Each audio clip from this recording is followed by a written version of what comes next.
एक शेर हम सुनाते हैं, बहुत अच्छा सुन रहे हैं माशाअल्लाह। एक शेर सुनाते हैं कि मेरे लफ्जों को मोहब्बत की गवाही मिल जाए, मेरे लफ्जों को मोहब्बत की गवाही मिल जाए, मेरे लफ्जों को मोहब्बत की गवाही मिल जाए, मुझको भी ममलकते शेर की शाही मिल जाए। मेरे लफ्जों को मोहब्बत की गवाही मिल जाए, मुझको भी ममलकते शेर की शाही मिल जाए, मैं भी खुसरू की तरह रक्स करूं शेर कहूं, काश मुझको कोई महबूबे इलाही मिल जाए।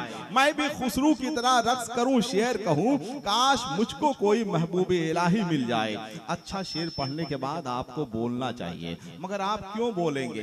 अच्छा किया कि आप खामोश हो गए, इसलिए कि मुझे मालूम है कि हम ऐसे दौर में सांस ले रहे हैं जिस दौर में हल्दी को हिना पे फौकियत दी जा रही है। इसलिए कि आजकल के बच्चे अब गुस्ल खाना नहीं बोलते हैं, बाथरूम बोलते हैं, बावर्ची खाना नहीं बोलते हैं, किचन बोलते हैं, मेहमान खाना नहीं बोलते हैं, गेस्ट रूम बोलते हैं, मेहमान खाना नहीं बोलते हैं, गेस्ट रूम बोलते हैं, आरामगाह नहीं बोलते हैं, बेडरूम बोलते हैं, अम्मी नहीं बोलते हैं, मम्मी बोलते हैं, अब्बू नहीं बोलते हैं, डैडी बोलते हैं। जाहिर सी बात है ये सूरत हाल है। तो आप जाहिर सी बात है जब ये सूरत हाल है तो लोग उर्दू के शेर कहां तक समझेंगे और उर्दू की शायरी कहां तक समझेंगे। चांद जब आसमान से निकला मैं भी अपने मकान से निकला, चांद जब आसमान से निकला मैं भी अपने मकान से निकला, जाने किन मरहलों से गुजरा है एक चावल जो धान से निकला। जब चावल धान से निकलता है तो उसे कितने मरहलों से गुजरना पड़ता है। ठीक उसी तरह से जब एक शायर शेर लिखता है तो उसे कितने मरहलों से गुजरना पड़ता है।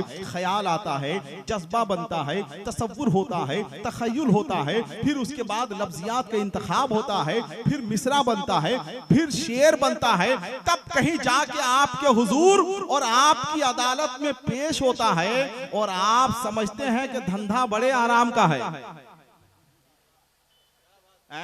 आप समझते हैं धंधा बड़े आराम का है। मेरे भाई शायरी फुल टाइम जॉब है, मुस्तकिल इबादत है। शायरी के लिए जिंदगी भर अदबी इत्तिकाफ में बैठना पड़ता है, तिलावते गम करते रहना पड़ता है, नमाजी अदब पढ़ते रहना पड़ता है। शायरी को आसानी के साथ कैप्सूल बनाकर समातों के रास्ते दिलों तक पहुंचाना कोई आसान काम नहीं है, बहुत मुश्किल काम है। और इस मुश्किल काम को वही आसान बना सकता है जिसके खमीर और जमीर में कोई मिलावट ना हो, जिसकी फितरत में कोई रियाकारी ना हो, जिसकी बसीरत की आंखें इतनी रोशन हो कि उसे मां के कदमों के नीचे जन्नत का जलवा नजर आए, जिसके अफकारों ख्यालात इतने बुलंद हो कि वो रास्ते के हर पत्थर को हटाकर मुसाफिरों के लिए फूल की पंखड़ियां नहीं बल्कि अपनी पलकें बिछा दे, तब कहीं जाकर शायरी दवाम हासिल करती है, दवाम हासिल करती है, इस्तक़लाल और इस्तेहकाम की मंजिल पे पहुंचती है। एक शेर सुन लीजिए आप नात का कि बाज वो पर की तरफ देखा करो,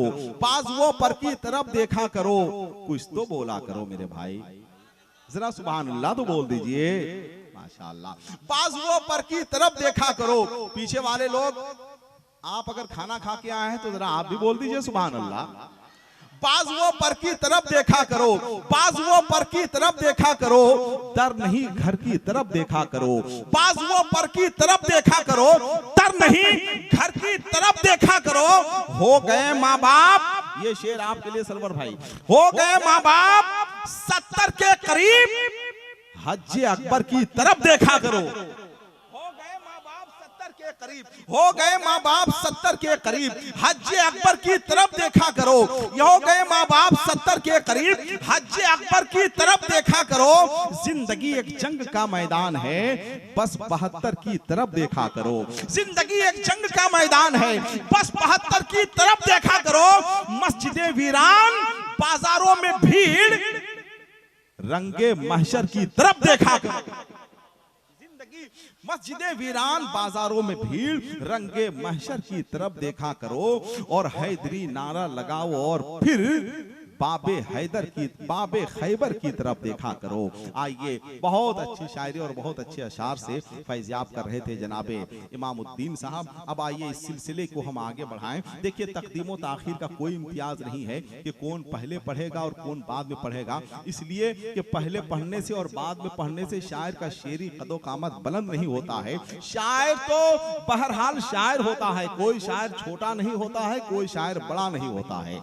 जहां सुई की जरूरत है वहां तोप का क्या काम, और जहां तोप की जरूरत है वहां सुई से क्या कर लेंगे आप, है कि नहीं। तो शायर शायर होता है, कोई शायर छोटा नहीं होता है, कोई बड़ा नहीं होता है। और जितने छोटे शायर थे वो सब दुनिया से जा चुके हैं मेरे भाई। अब तो इस दौर में जितने बड़े शायर थे वही जिंदा हैं। अल्लामा इकबाल छोटे थे वो चले गए, मिर्जा गालिब छोटे थे वो चले गए, दाग दहलवी छोटे थे वो चले गए। जितने छोटे शायर थे वो सब जा चुके हैं। जितने इस वक्त बचे हुए हैं वो सब बड़े लोग ही बचे हुए हैं।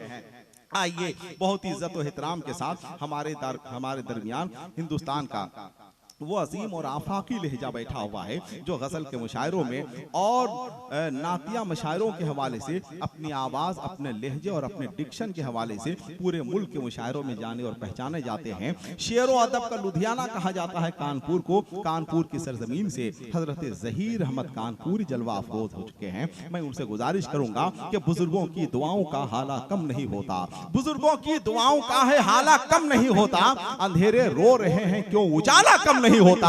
जब तक ये बुजुर्ग जिंदा हैं इंशाअल्लाह अंधेरा नहीं होगा, उजाला ही उजाला होगा। अब जितने लोग बैठे हुए हैं आइए अपने बुजुर्ग शायर का एहतराम और उनकी अकीदत में इस तरह से नारा लगाइए कि मुझे महसूस हो कि आप मुशायरे के अच्छे माहौल में आ चुके हैं। इसी उम्र के थे मेरे शहर में एक शायर थे हकीम मंसूर साहब, जिन्होंने बेजार होकर आखिर उम्र में कहा था कि हटाओ कागज कलम को रोको कि फिक्रो फन की सिबात कम है, बना के कागज के फूल बेचो कि शायरी की हयात कम है। सुखनवराने अदीब कामिल सब अपनी महफिल से जा रहे हैं, खुदा ही हाफिज है अंजुमन का कि अहले दानिश की जात कम है। चमक कमर के चेहरे पे मांदगी है, सितारे आंखों को मल रहे हैं कि शब का आंचल ढलक रहा है, उठाओ बिस्तर के रात कम है। अगर आपने ऐसे शायरों की कदर मंजिलत से काम नहीं लिया तो जाहिर सी बात है कि शेर व अदब का बहुत बड़ा सरमाया ज़ाय हो सकता है। आइए दोनों हाथों को उठाकर इस्तकबाल कीजिए। जितने लोग बैठे हुए हैं सब लोग अपने हाथों को उठा लें। नारे तकबीर,